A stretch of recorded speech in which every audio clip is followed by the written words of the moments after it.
Bonjour à toutes et à tous et bienvenue sur cette vidéo de mon club à la maison.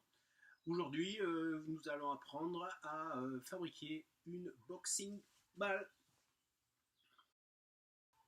Donc la boxing ball va vous permettre déjà de pouvoir vous amuser, hein, c'est un objet ludique.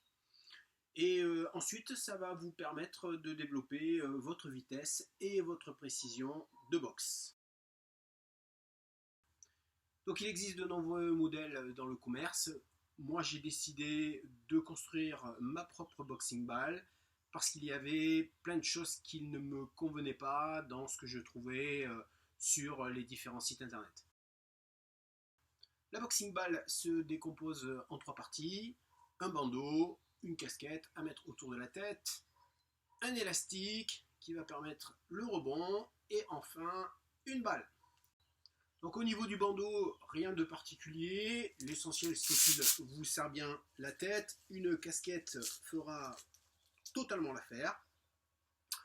Au niveau de l'élastique par contre, prenez-le suffisamment long de façon à pouvoir le régler et pas trop épais. Pour la balle, ne prenez pas une balle de tennis.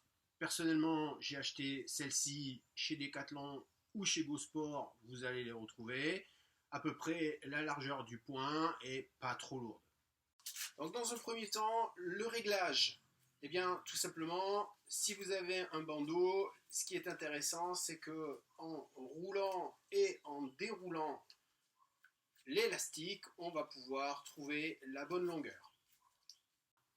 Pour moi, le principe, c'est de pouvoir essayer de boxer avec les meilleurs gestes possibles, c'est-à-dire pouvoir partir de la position de garde et essayer de pouvoir détendre au maximum les bras.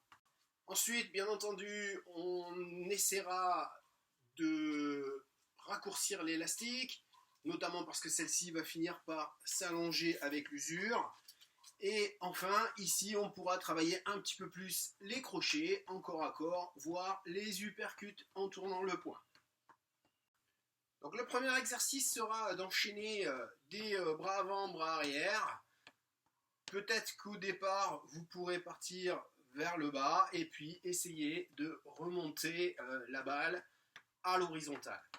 S'il y a des difficultés, eh bien, je vous encourage à travailler plus lentement, évidemment. Et ensuite, vous pourrez combiner un petit peu la difficulté avec du doublé de bras avant, de bras arrière. Si vous avez des questions, pareil, envoyez des commentaires. Dans la prochaine vidéo, nous travaillerons sur les pivots et les déplacements.